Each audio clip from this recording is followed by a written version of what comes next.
Eu já vou querer falar sobre um assunto, Sanderson, que parece que até os porta-vozes da esquerda, eles estão começando... Eu não vou acreditar nessa lorota. Porque, pra mim, foram eles que colocaram no poder, não foram? Eles fizeram L. A gente tem o Fábio Porchat, que de uma forma vexaminosa deu pra trás. Primeiro ele criticou, porque só criticou também quando pegou nos comediantes. Antes todo mundo falava em PL da censura, ninguém falava nada. Quando foi pimenta nos olhos deles, aí, opa, não pode censurar comédia, que absurdo. Mas já voltou atrás, eu acho isso uma vergonha, uma covardia. O cara que critica depois faz, ó, desculpa, realmente eu fui mal. Ele viu que ele poderia estar fazendo besteira com a turminha ali da esquerda. Felipe Neto, o grande porta-voz do governo Lula, resolveu criticar com relação ao meio ambiente, né, que a Marina Silva reclamou. Já vamos para Marina Silva, outra que sempre foi discreta. Já chutou o balde com relação ao Lula querer explorar o rio Amazonas para petróleo. E são vários outros, porque a gente tem o Janones. O Janones, sempre vocês parlamentares falaram, nem a esquerda gosta do Janones. Parece que agora isso está se concretizando. Que ele ficou de fora da CPMI do dia 8 de janeiro e ficou brabinho. Tá brabinho. E ainda o Randolph, que também agora já tá brabo, porque tá sabendo que grande parte do PT não quer o Randolph no poder. O que está acontecendo? A esquerda está vendo que o Lula promete muito, mas não faz o que promete? Quer dizer, ou seja, esquerda sendo esquerda. O PT sendo PT, Lula sendo Lula. E esse evento aí do Porchat, enfim, né, é uma fotografia muito próxima do que nós temos assistido também lá no Congresso Nacional, né? Agora, é importante que a população, modo geral, e a Jovem Pan faz um trabalho de esclarecimento, de levar a verdade, de levar o jornalismo idôneo para todo o Brasil. Importantíssimo que todos nós fiquemos cada vez mais espertos e atentos. Nós formamos aí uma oposição minimamente forte. Eu digo minimamente porque poderia ser muito mais forte. Teve agora a votação desse arcabouço fiscal e o próprio PL podia ter entregado os 100 votos, podia ter votado em massa, fechado, contra esse arcabouço fiscal, que na minha visão, respeito quem pensa diferente, mas na minha visão, esse arcabouço fiscal é um cheque em branco dando governabilidade para um governo que não tinha que nem estar lá no Palácio do Planalto. Tu imagina, são 84 bilhões de reais livres por ano. Então, em 4 anos, eles terão 340 bilhões livres para investimento. E investimento aí, leia-se como os senhores quiserem. Aí tem pode ter até mensalão, pode ter entrega de emendas extras, etc. Né? Para você ter uma ideia, no governo Bolsonaro, ele tinha algo em torno de 30 bilhões em 4 anos. Então, dividindo aí, daria, sei lá, né, 8 bilhões por ano. Lula vai ter 10 vezes mais recursos livres, porque tem os recursos, o orçamento vinculado para educação. 80 bilhões por ano? Por ano. Então, nós temos ali orçamentos que são vinculados à educação, à saúde, etc. Vários fundos que são vinculados e são vinculantes a essas despesas. Mas o Lula e os seus 37 ministérios, com a sua bancada de amigos e parceiros, terão mais de 80 bilhões para investimentos. Então, isso é dar governabilidade a um governo que não tinha a menor condições de ter retornado ao Palácio do Planalto e retornou com o apoio dos isentões. Eu vi esses dias um debate sobre isso. A esquerda não tem 60 milhões de votos. Os extremistas da esquerda, olha, se tiverem 10 milhões é muito. Tiveram 60 milhões. Por quê? Porque os isentões, covardes, que tinham que ter se manifestado, tomado partido. Ah, mas o Bolsonaro não se comporta muito bem. Ele é brucutu, ele é grosso. Não se comporta muito bem em frente às câmaras, ele Lula não recebe bem polido. Jornalistas. Bem, Lula, esse sujeito que aí está, xinga, fala mal de todo mundo. Ameaça, vai pro exterior falar bobagem, mentindo sobre o Brasil, aliás. No dia 25 de janeiro, esse ano, era na legislatura anterior ainda, eu entrei com o primeiro pedido de impeachment convicto. Os senhores, aqueles que me acompanham, sabem, eu procuro ser mais discreto possível nas minhas redes sociais, então não busquei holofote. Dia 25 de janeiro, apresentei o primeiro pedido de impeachment de Lula, porque ele foi lá na Argentina falar bobagem. Dizer que houve um golpe de Estado aqui em 2016, falando para autoridades estrangeiras, falando em nome de um chefe de Estado que ele é. Então ele não pode ir lá no exterior falar mentira. E aí apresentei o processo de impeachment, não procederam, não fizeram. Agora, 5 meses após, estão vendo que é um governo sem futuro, sem rumo, sem norte, que não tem a menor condição de entregar nada que seja positivo para a sociedade brasileira. Isso nós podemos falar sobre o agronegócio, sobre o setor primário, mas para a indústria é a mesma coisa, para o comércio nem se fala. O comércio brasileiro está fechado. E eu falando com representantes do comércio lá do Rio Grande do Sul, eles impedem petição de miséria. 40% do faturamento do comércio Brasil afora sumiu, ruiu. Então, com um governo nessas condições, aumenta a responsabilidade daqueles deputados que estão lá conosco em Brasília, firmando uma posição na oposição. Nós não podemos claudicar. Mas isso é uma coisa, Sanderson, que eu questiono muito e vou questionar aqui hoje de novo. Primeiro eu vou passar a palavra pro pessoal da roda, porque eu acho, é o que você fala, eu sou discreto nas redes sociais, mas eu tô vendo muito político de direita que é fortíssimo na rede social, mas que na hora do vamos ver, cadê? Pois é. Né? Porque eu canso de escutar só quem pode limitar o poder do judiciário é o Senado. Cadê os 34 senadores de direita que ganharam o meu voto, que ganharam o seu voto, que ganharam o voto de pessoas de direita, que não estão fazendo? E não é só o Senado. O Senado são 81 agentes políticos, né? Mas para limitar o judiciário, eu acho que é só o Senado, não é? Que pode? A Câmara poderia fazer muita coisa, dando mensagens à população brasileira. Dando mensagens. Por exemplo, nós temos lá propostas de emenda à Constituição que modifica o regime jurídico dos ministros do STF e do STF, que a Câmara podia ter iniciado e não iniciou. Mas não vai dar... CPI também, né, deputado? CPI também. Mas a Câmara não tem força. Bem, mas dá uma mensagem. Entrega um resultado positivo de enfrentamento, inclusive. O deputado federal, o parlamentar federal, que acha que indo para o parlamento ele tem que se esconder, se acovardar, ele não tem que estar lá. Embate político é próprio da atividade parlamentar, né? Eu me recordo aqui, lá no 8 de janeiro. Então, 8 de janeiro foi um domingo, né? 1.500 pessoas que foram presas, e aí eu estava lá no Sul, fui para Brasília, melhor, nós estamos em São Paulo, fui a Brasília. No dia 11 de janeiro comecei a acompanhar como um deputado federal, fiscalizando e tentando ver as condições de aprisionamento daquelas 1.500 pessoas que não tinham passagem policial, que muitas delas não foram presas em flagrante, apesar de se dizer que não foram, porque foram presas em flagrantes aquelas que estavam dentro dos prédios. As pessoas que foram, em torno de 1.200, que foram presas lá no acampamento, no dia seguinte, sem materialidade delitiva, sem individualização de condutas, sem prova de que sequer estavam na Praça dos Três Poderes, elas não foram presas em flagrantes. Mas tem um auto de prisão em flagrante que foi assinado. Isso aí foi uma ficção. Aquilo ali não é prisão em flagrante.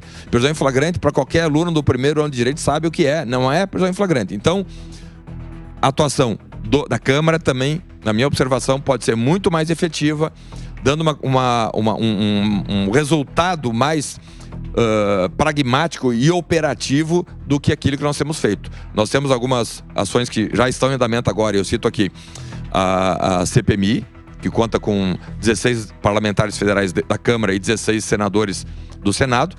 Temos a CPI do MST, outras ações importantes que estão em andamento dentro do Congresso, e agora é a hora e a vez dos parlamentares de coragem mostrarem seu valor. A gente vai falar, tá, da CPMI, da CPI do MST, mas também quando a gente diz a CPMI do dia 8 de janeiro agora vai. Só que a relatora...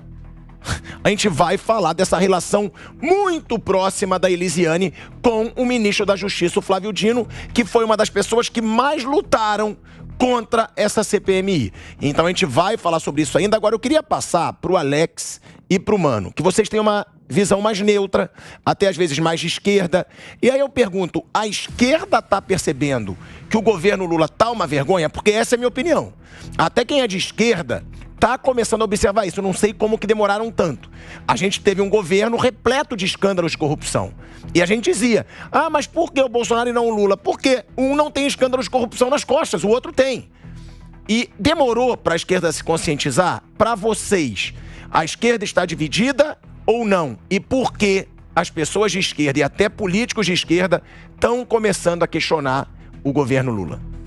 Bem, eu acho que o país está muito dividido. Eu discordo de algumas coisas que você falou, por exemplo, sobre Bolsonaro não tem escândalo de corrupção. Tem, né? Tem vários nas costas que a gente poderia falar no Ministério da Educação, de esquema até de desvio de dinheiro com Bíblia relacionado ao ministro.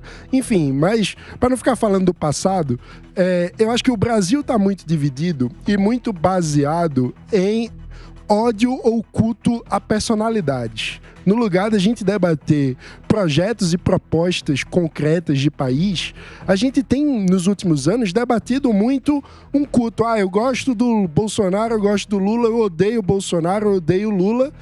E não se tem um debate concreto de programa de governo. Então, o Lula foi eleito com o apoio de muita gente que simplesmente não gostava do Bolsonaro, sem nem saber o que é que o Lula faria na presidência, de fato, uma vez estando de volta ao poder. E eu acho que o que a gente está vendo agora é justamente o custo desse cheque em branco que foi dado ao Lula.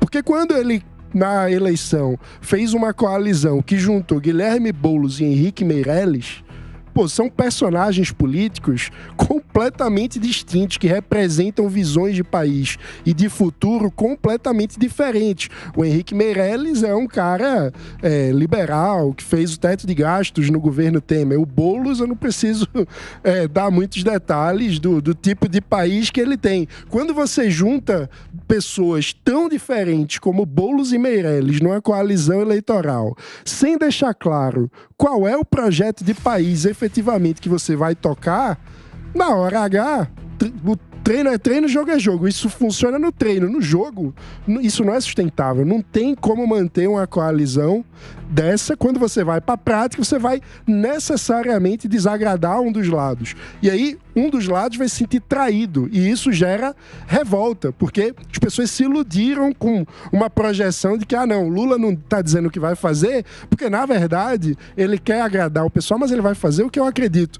Os dois lados, parece, os infinitos lados aí, porque não são só dois, parece que projetaram no Lula, em função do ódio ao Bolsonaro, essa esperança de um futuro onde os seus projetos iam se realizar, mas isso não existe. Se você não tem um projeto concreto, na hora de chegar lá, fica todo mundo frustrado. Mas, eu vou chamar aqui o Cris para falar com o Alex, porque, Alex, você também tem essa visão mais neutra, então eu vou te perguntar, porque o Mano falou, realmente, quem odeia o Bolsonaro, mas no caso do Felipe Neto, para mim é ainda mais grave. O Felipe Neto falou, e não sou eu que estou dizendo, tem lá no vídeo dele, que quem vota no Lula ou é burro ou é corrupto. Ele falou, não sou eu que estou falando. Ele falou. E ele virou um porta-voz desse Lula. O Felipe Neto, ele não pode falar pra gente, como o Mano trouxe aqui, eu votei no Lula por causa da raiva do Bolsonaro. Porque ele tinha raiva desse Lula. Ele conseguia expor nos seus vídeos essa raiva ao Lula. Então não é hipocrisia a gente querer ver o Felipe Neto agora, junto com o Janone, junto com o Randolph, criticarem o governo Lula. O Felipe Neto sabia que o governo Lula não seria um bom governo. Ele sabia. Ele disse, não fui eu. E aí a minha pergunta, ele disse, quem vota no Lula ou é burro ou é corrupto. Ele disse, tá no vídeo dele. Ele é burro ou é corrupto? Primeiro, eu não sou neutro, tá? Quero deixar muito claro. Não sou nada neutro. Muito pelo contrário. O que para mim é muito claro... Você tem uma visão mais de esquerda ou mais de direita? Mais de direita. Eu tenho uma visão muito clara sobre o que a esquerda brasileira representa no Brasil. Eles não têm projeto de país, eles nunca tiveram. Eles têm um projeto de poder, sempre. É só lembrar, para os mais velhos que estão aqui, quando o Lula assumiu em 2002, a campanha do Lula foi uma campanha de rachar com o passado, de acabar com o que o Fernando Henrique tinha feito, que ele ia fazer tudo diferente e melhor. Quando ele assume em 2002, ele segue exatamente a mesma agenda econômica, com certeza, em outras coisas também, do que o Fernando Henrique tinha feito. Então não tem projeto, é só permanência no poder. O arcabouço fiscal, depois a gente vai entrar no mérito, ele é só isso. Ele é um projeto, um arcabouço de poder. Ele não é um arcabouço fiscal, é um arcabouço de poder. Quanto mais o governo arrecada, mais ele tem poder sobre as pessoas. Mais ele tem poder sobre as pessoas, mais ele fica no poder. Isso é muito claro. Até o CPMF. Já estão pensando em voltar com o CPMF, que foi tirado em 2007.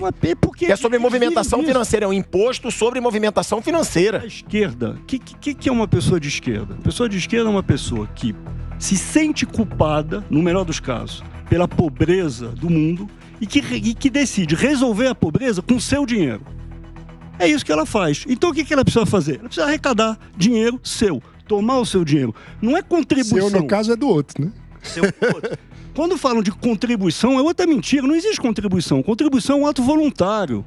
O que a gente tem aqui é imposto. Imposto, uma coisa que é imposta. Imposição. Você não tem opção. Ou você dá o seu dinheiro, você vai em cana, você vai ser perseguido, você vai ter problema na justiça, etc. Então, esse é o caminho que eles estão colocando, que é o que eles sabem fazer. Essa questão da CPMI, a gente pode falar de um monte de coisa. Agora, a questão do projeto do Lula. Qual é o projeto desse governo? Eu queria saber. E eles dizem que já tem vários feitos. O grande argumento deles, voltou com vários negócios da China. É só o que eles sabem falar. A questão da isenção é uma coisa importante, porque todo mundo aqui conhece pessoas, eu conheço várias, não é uma, duas, não, muitas, que não gostavam do Bolsonaro porque o Bolsonaro não era uma pessoa que falava bonito, que falava direito, ele era, sei lá, brucutu. É isso. Né, o Paulo Guedes que falava que ele não tinha modos, mas que ele tinha princípio, né? Que é uma coisa bastante relevante. Essas pessoas todas votaram no Lula. Por quê? Só porque não gostavam do Bolsonaro? Ou porque, no caso de pessoas que têm acesso ao poder, porque votando no Lula elas sabem que elas vão ter mais acesso ao poder do que elas não tinham com o Bolsonaro? Isso é uma probabilidade, me parece alta, né? Quando você fala dos Felipe Netos da vida, eu nem perco tempo, porque para mim essas pessoas elas vivem de oportunidades. Mas infelizmente elas são muito escutadas. Então a gente tem que falar, porque é muita hipocrisia. Os meus filhos, que pequenos ficavam ouvindo Felipe Neto e gostavam, vinham perguntar: pai, mas como é que é o negócio? O que é o Lula? O que é isso? E eles ficam influenciando pessoas sem argumento. Que não tem um debate, ele não consegue sentar aqui e ter um debate sério, não consegue. É só falar um monte de bobagem, né, de oportunidade sem menor sentido nenhum. O que ele quer é likes, ele vive de likes, ele não vive de outra coisa. Então quanto mais se amanhã o vento mudar, ele vai mudar também, não tem a menor dúvida, porque ele precisa do público dele. Então não é o que ele acha, o que ele pensa, depende do que o público dele quer. Se ele começar o Fábio Porchat mudou por quê? Por causa disso. Por que o Fábio Porchat deu pra trás? Essa é a minha pergunta. Porque o Fábio Porchat, ele vai atrás da comédia, né? Ele fala, não pode ter censura contra os comediantes. Ele foi bem claro. Uma pessoa que tem personalidade, a mínima personalidade, ela não vai mudar de postura. Ou então não postasse. Se posta, você tem que ter culhão, essa é a verdade, pra você manter a sua posição. E ele não teve. Porque até o argumento dele pra se desculpar, ele não falou nada ali. Ele só falou, eu nunca vou ser contra. No fundo, porque, mano, vamos lembrar que ele já até utilizou Jesus Cristo em piadas no Porta dos Fundos. Exato. Até Jesus Cristo. Porque pra ele sou contra, mas é o que eu digo, a piada, a comédia, ela tem que ter uma liberdade. Só que o cara voltar atrás depois disso... Eu acho que ele Mas ele pediu desculpa. Ele pediu desculpa, quase uma coisa do tipo, olha, eu penso diferente, mas eu quero pertencer ao clubinho. Não me cancelem. É quase esse... Mas é uma covardia. Você concorda que é uma covardia? É uma covardia, mas eu acho que isso nos ajuda a pensar sobre como está funcionando certas parcelas do Brasil hoje. Porque as pessoas pensam diferente dessa hegemonia. O Porchat não mudou de opinião sobre a liberdade de imprensa no humor. Eu acho que intimamente ele continua concordando que o humor deve ser livre. Mas diante da reação, da histeria, da tentativa quase de linchamento público virtual que ele sentiu na pele, ele se ajoelhou no milho e disse, não, peraí, na verdade, me desculpem, eu não quis ofender ninguém. Mas mano, é isso que eu tô falando. Você tem que ter uma personalidade. Se você é uma pessoa pública que influencia tanta gente, você acha que eu não sou xingado? Claro. Eu sou xingado todo dia. Agora, eu não sou frouxo pra correr da minha posição. É a minha posição. Fui eu que decidi, não foi? Ele decidiu se pronunciar. Ele decidiu ser lulista. Ele decidiu fazer o L. Foi ele. Se ele não entrasse nunca nisso, tudo bem, mas ele entrou. Aí daqui a pouco ele questiona e volta atrás. Ele tem que se decidir. Muita gente... Porque fica muito feio. Veja, o Porchat é famoso, então poderia bancar a posição dele. Mas o meu ponto é que muita gente pensa diferente mas não quer colocar a posição diferente porque tem medo do grupo, tem medo da reação das pessoas. Então, eu acho que essa situação do Porchat nos ajuda a refletir sobre o clima de debate de ideias no Brasil, que as pessoas parecem que pedem desculpa pelo que pensam. Então, eu acho que isso chama a atenção. A pessoa pensa diferente, mas desculpa, porque eu discordo. Então, eu preciso dar uma informação aqui, Alex, rapidinho, que a Joyce entrou em contato com a gente, tá? A Joyce Hasselman teve aqui uma denúncia gravíssima da sua ex-assessora, secretária, a Juliana Breges, que veio aqui no nosso programa, fez a denúncia e a Joyce Hasselman quer se defender. Ela vai entrar por telefone, a gente vai fazer todas as perguntas que a gente precisar fazer. Então, só para te dar essa informação, que a Joyce Hasselman já vai estar com a gente aqui no Tá Na Roda. É o nome do programa, é Tá Na Roda. Quis entrar na roda, vai entrar na roda para se defender. Lucas, seja muito bem-vindo. E eu falo sobre isso porque eu falo do medo. A pessoa que segue alguém, eu acho, essa é a minha opinião, ela gosta de alguém que é de verdade. Ou você é aquilo que você fala, ou você não é. E eu acho que, nesse aspecto, o Fábio Porchat perdeu muito. Porque ele falar em nome dos comediantes, comprar uma causa contra o Lula, que ele fez o L. Ele tem fotinho, não sou eu. Ele fez o L. E ele foi questionar o governo Lula, porque ele questionou uma censura que veio do governo, ao Léo Lins. Nesse caso, né? Sim, né, mas... tudo bem, mano. Eu vou te dar essa... Tá bom, veio da justiça. Aí ele se pronunciou contra. Óbvio, eu concordo com o mano. Teve uma reação contrária ao pessoalzinho da lacração. O pessoalzinho da lacração com certeza foi no Porchat. Politicamente correto. É isso. E ele voltou atrás, Lucas. Exatamente. A patrulha do politicamente correto, essa é a verdade, pressionou o Fábio Porchat. E ele, como ele não tem fibra moral, e ele já tem deixado isso claro quando muda sua opinião, ele recuou. Ele afinou pra essa galera, que na verdade que é um tipo de ditadura. Você não pode fazer piada, você não pode expressar suas opiniões, porque senão você deve ser calado. Mas daí a questão é, não se trata do que é falado, não se trata do tipo de piada que é falada. Se trata de quem tá fazendo a piada. Se trata de quem está falando. Se você é de esquerda, se você é politicamente incorreto, assim como o Porta dos Fundos é. Eles fazem piadas, zombam de Jesus, zombam de evangélicos o tempo todo lá na sua plataforma. Eles são politicamente corretos. Mas se você é de esquerda, você não vai ser cancelado. São politicamente incorretos, né? Exato, são. Exatamente. Mas você não vai, eles não vão ser cancelados por ser politicamente incorretos. Quem vai ser cancelado é o Léo Lins, que é o cara mais de direita, que tem opiniões um pouco mais liberais e que divergem da manada. Então, se você diverge da manada, aí sim você pode ser calado. Aí a liberdade de expressão que o Porchat defende não tem mais valor. Entende? E daí ele vai lá e pede desculpa, fala que ouviu muitas pessoas. Eu fico assim, imaginando. O cara tá pedindo desculpas por ter defendido o que é certo. O cara tá pedindo desculpas por defender que o humor deve ser livre. Daí ele fala assim, eu nunca fiz nenhum tipo de humor racista. Não existe esse negócio de humor racista. Piada é piada, gente. Piada não deve ser levada a sério. A partir do momento que você leva uma piada a sério, você já tá errado. Você já tá partindo do pressuposto errado. Eu sou cristão. Eu me ofendo às vezes com a piada que o Porta dos Fundos faz. Nem por isso eu quero que o canal dele saia do ar.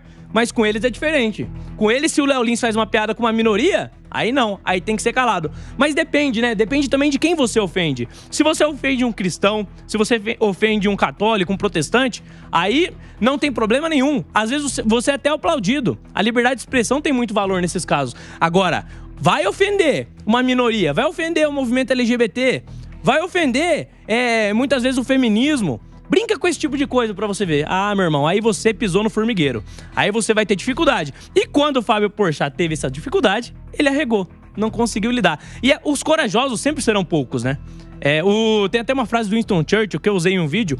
E ele diz o seguinte, que a maior das qualidades humanas é a coragem. Porque ela é necessária pra garantir todas as outras qualidades. E a gente viu, com esse fato, que o Fábio Porchat não tem essa qualidade que é a mais importante. E duvido também que tenha as outras, porque ele apoiou o Lula e criticou o Bolsonaro, que fazia um governo muito melhor do que o atual. E até quando ele criticou o Bolsonaro, ele não teve coragem. Porque não foi uma crítica direta, ele fingiu que tava no celular e xingou. Xingou o Bolsonaro, ficou lá no celular. Até nisso aí mostrou uma certa covardia. Pissoli, antes da Joyce entrar no ar com a gente, essa pergunta, a esquerda está dividida? E a gente entrou pouco nos casos do Janones e também do Randolph, que estão se sentindo mal nesse momento. Tem uma pena do Janones, nossa.